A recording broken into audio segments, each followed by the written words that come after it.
You're such an asshole! Continuing on with the day of asshole consulting, so I don't have anything to do on the weekend. Please quote a price of the video request. Thanks. From KKK to BLM, Ku Klux Klan to Black Lives Matter, not the Bureau of Land Management. I wonder what percentage members of similar extreme groups simply suck as individuals. Is it fair to assume that expression of hate shown publicly is mostly the projection of personal failure? At the core of our problems, we do not have do we not have the most control of our own life? Yes, we may not control every aspect of our life, but the number one controlling determinant of our lives is ourselves. Why would a person or a group of people try to change the world before you optimize yourself? Mainly, I'm asking if you would agree that personal failure and laziness are the primary contributing sources of ill-projected self-hatred manifesting in the form of racisms and any other relevant ism. Is personal responsibility the key to America's survival as a nation? Well, yeah, that's the key to any success as any nation. What are good ways to measure personal responsibility amongst a large group of people? What can responsible individuals do to teach others? Okay, so we got a rather deep, thoughtful one. Your main question, mainly I'm asking if you would agree that personal failure and laziness are the primary contributing sources of ill-projected self-hatred manifesting in the form of racism or any other relevant ism. Yes and no. You can't say everyone who's in the KKK or the Black Lives Matter or any ismist group is that they are losers. I'd say the majority are, and they're looking for some kind of group or tribe or agency or purpose to have in life. And then they find these various factions. But it's not limited or relegated to the KKK, BLM, or any kind of ist or ism group. What I think, and you've hit it on the head, you're describing something that I know for a fact is very common, and that is substituting positions or beliefs or belonging or your tribe for actual genuine accomplishment. Most common and prominently among this would be your virtue signalers. Your vegetarians, your feminists. Again, we're going back to ist and isms. It doesn't necessarily have to be on the left. It predominantly is, but a lot of gals in the conservative religious right, going back decades, they were, mothers against drunk drivers and anti-abortion. And I really saw that in the anti-abortion crowd, where the women who were promoting the anti-abortion, it was back in the 80s and the 90s, they had jack going on in their lives otherwise. The crazy nut job, the atheist out in the Center for Religious Freedom, or the Center for Freedom from Religion, look this gal up. She's in Madison, Wisconsin. She's the one that drives around the country and sues little towns if there happens to be a crucifix on a little city park, or there's crucifixes on buried soldiers or monuments and stuff like that. These people, that's the trait. That's they have nothing going on in their lives except for their ideology. And what truly lazy, inferior people do is they got to face a choice in their life. It's like, well, do I work hard and achieve something in life and become a doctor or a surgeon or an engineer or a pilot, dog walker? Or do I take the easy road and say, I believe in something that is good and moral and just, or maybe not good and moral and just, maybe just a tribe. And in saying, I believe, think about how many calories of energy I said. I believe in the environment. I believe in protecting the environment. Well, that took maybe half a calorie of energy, if that even. It was effortless. But now, immediately conferred upon me is all these values and virtues and morality and nobility and ego. Like, I'm fighting for the environment. And then I'm a slack chair activist, and I post things on the internet and the social medias. I haven't done anything. I'm still a worthless human being. Worse, I'm worse than a worthless human being. I'm an arrogant tyrant because I start to lord my superiority and nobility over people. Because I'm a vegan. I'm better than you. And meanwhile, it's just lying to yourself, pulling off this mental acrobatic to avoid having to get a real job in the real world and to produce something of value for society. So this goes beyond, I would say, extreme elements in politics, especially when it pertains to race. I say it's universal. Now, the KKK or Black Lives Matter, the KKK has been so irrelevant, and I've never really ran into. I mean, when's the last time you heard something about the KKK? I presume it's going to be a bunch of slack-jawed yokels who are like, we got to get rid of those black people and all that. I mean, always get a kick out of it. A lot of people in the black community think they're oppressed by white people. It's like, no, you know what? We got way too more important shit to do than oppress you. I got to work. I got other stuff to do. Wasting my time oppressing somebody, I have nothing against it. If they've done anything to me, it's not. So, to then join the group, like, usually white people have more important shit going on. But to join the group that you're going to hate a group of people because they're black or have a different skin color than you really got to have nothing going on. And above all, skin color, like, really?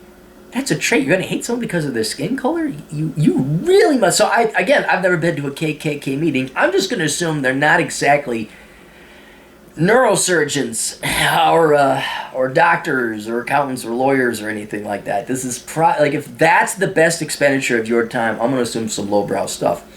Black Lives Matter, that's more recent, but that's more virtue signally. And if you look at any picture of a Black Lives Matter picture on the internet, it's usually white people. And it's them like, oh, I'm such a good person. Oh, I'm such a good person. I'm such a good person. Oh my God, I'm such a good person.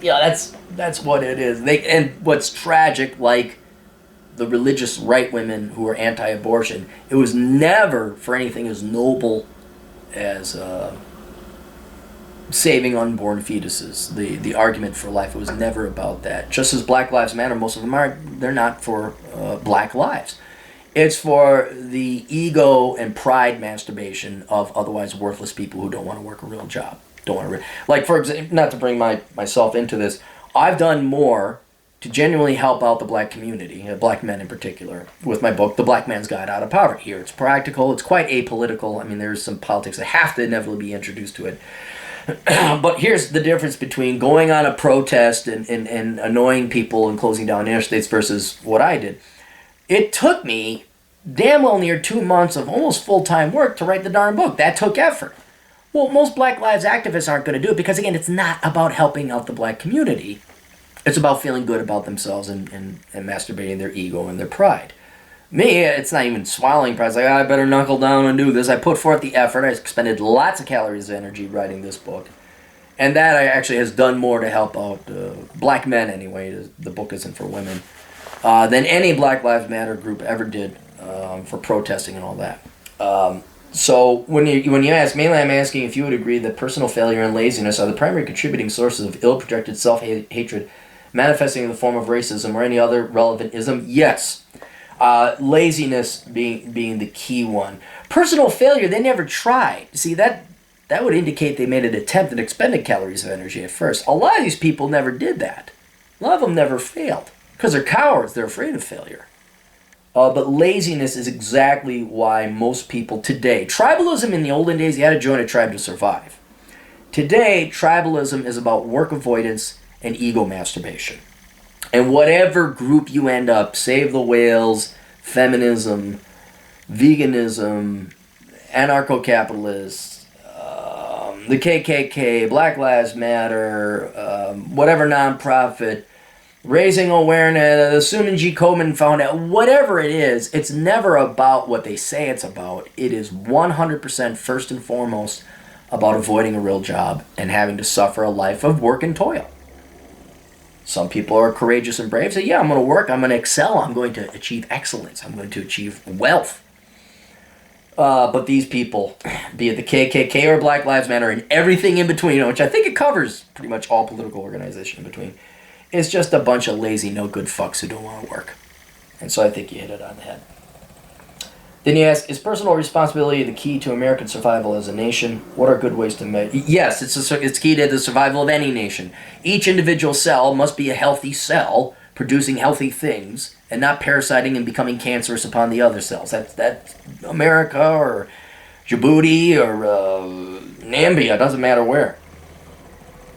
What are good ways to measure personal responsibility amongst a large group of people? Crime rates, that's the first one. Dependency rates, what percentage of the population collects a government check. They do have that over at the OECD. I say income per capita. It shows you how much you're producing per person. That's another great way. I mean, basically any economic measure is a weekly work week. That's another measure you can find out. The South Koreans are kicking ass. I think they work like 50 or 52. Americans around 35. Labor force participation rate. Basically, what percentage of people are out there kicking ass and taking names versus what are sitting on their ass bitching and whining about how they're oppressed and they need handouts and gimme that's. What can responsible individuals do to teach others and spread common sense thought? Nothing. What you can do is you can mock and ridicule and shame. And the reason why is that the people who are lazy and parasitic, collecting a government check, living in the trailer park or whatever, deep down inside they damn know well what they're doing. The feminist studies major who's getting her government grant money to go study, is male pubic hair sexist? These insane studies. They damn well know what they're doing. They're avoiding real work, right? So they have no intellectual intention. They have no desire to become a productive member of society.